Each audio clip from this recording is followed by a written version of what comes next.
The year was 2018, and death came to visit before I understand what grief truly meant. My only friend, my anchor, my mirror, he left from this world with his own hands, and I was left behind with a silence so loud it swallowed me. I fled to Malaysia, hoping distance could outrun the ache. But grief is not a geography that you can escape. It lives in your bones. And in 2019, I learned that loneliness wears many faces. Some are painted in the colors of racism, whispered in the language of, you don't belong here. I stopped believing I belonged anywhere. I stopped eating. I stopped showering. I stopped being human. Weeks passes inside four walls that like a tomb.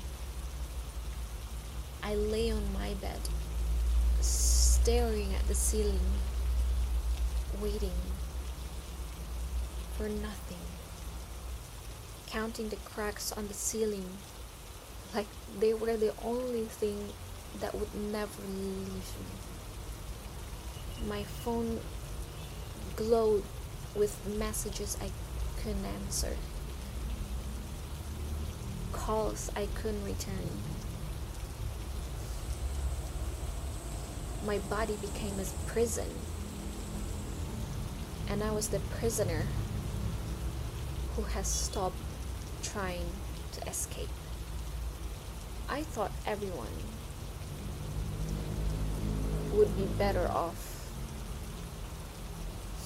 if I simply vanished.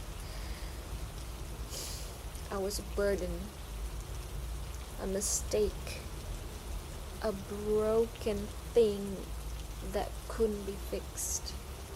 I tried to leave this world more than once,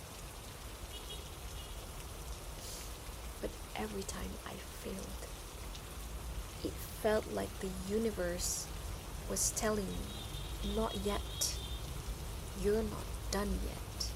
And then, in the quietest moment of despair, I found a shred of courage I didn't know I possessed. My thumb hovered over the screen. I typed the words I had been too ashamed to speak. Mama, I need help.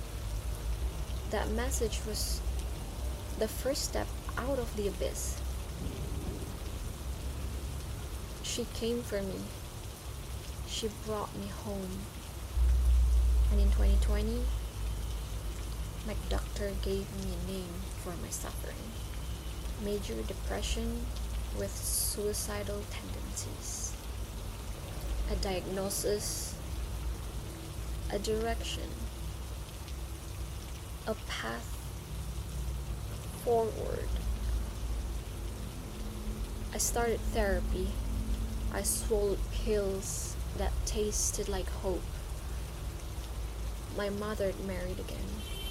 A new father, a new home, a new reality to navigate. And in the middle of it, my grandmother got sick. Cancer. I spent nights by her bedside from 11 p.m. to 6 a.m., holding her hand through the darkness. She died on my birthday. The gift that year was learning how to say goodbye while still holding on 2021 brought more storms. Grandfather had a stroke, then dementia that stole who he was. He started hating the family he once loved. He wanted to run away in a body that wouldn't obey him. We became regulars at a psychiatric hospital. The house was full of yelling, full of pain, full of people who were trying their best and failing. But in the middle of that noise, I found my purpose. I trained to be a volunteer for a suicide prevention hotline. I became the person I needed when I was at my lowest. And every time I helped someone find their way back from the edge, I felt a piece of myself coming back to life. I was useful. I was needed. I was making a difference. 2023 arrived with a new kind of grief, watching my friends graduate while I stayed behind. So I begged to go back to Malaysia. I lasted 1 month. I broke down again, but this time I didn't hide it. I called my mother, sobbing, telling her the truth. She flew across the ocean to save me.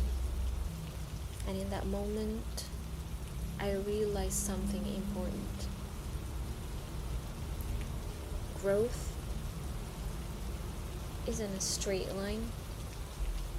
It's a spiral. You kept circling back to the same wound. But each time, you're a little higher up. You can see a little more of the horizon. When I came back home, I started small. I built habits from the ground up. Every day, I colored a square on my habit tracker. Wake up, eat breakfast, brush teeth, shower, take medicine. Simple things that felt like climbing a mountain. Months passed. The squares filled up like a mosaic of resilience. I started experimenting with clothes, accessories, new hobbies. I was learning who I was beneath the depression. I was finding my voice, my style, myself. In 2024, I asked my psychiatrist, am I ready to go back to university? Not yet, they said. And just like that, my university dismissed me. The grief came, but this time, it didn't drown me. I told myself every sacrifice carries a hidden blessing. And I was right. I found a job, started as a front office. Within 2 months, I became a social media officer. 2 months later, I was teaching English. I guided students to their highest IELTS and TOEFL scores. I organized massive tests at universities across Bali. I became assistant director. And then I walk away because I discovered that some successes aren't worth staying for if they compromise your integrity. I left with my head held high and my values intact. I became a virtual assistant, a volunteer, a creator. And every Saturday, I went to a board game cafe and discovered something precious: friendship. People saw me, not my diagnosis, and said, "You're incredible. You're brave for being yourself. You're not afraid of what anyone thinks." 2025 tested everything I had built. I put my heart into caring for my grandfather. And just when I finally got the green light to return to university, life threw me another curveball. A lump on my neck. Thyroid cancer. I was terrified, but I faced it. I had surgery with the best doctor. They removed both thyroids. Now, I take hormone pills every day for the rest of my life. I couldn't swim. I couldn't do martial art.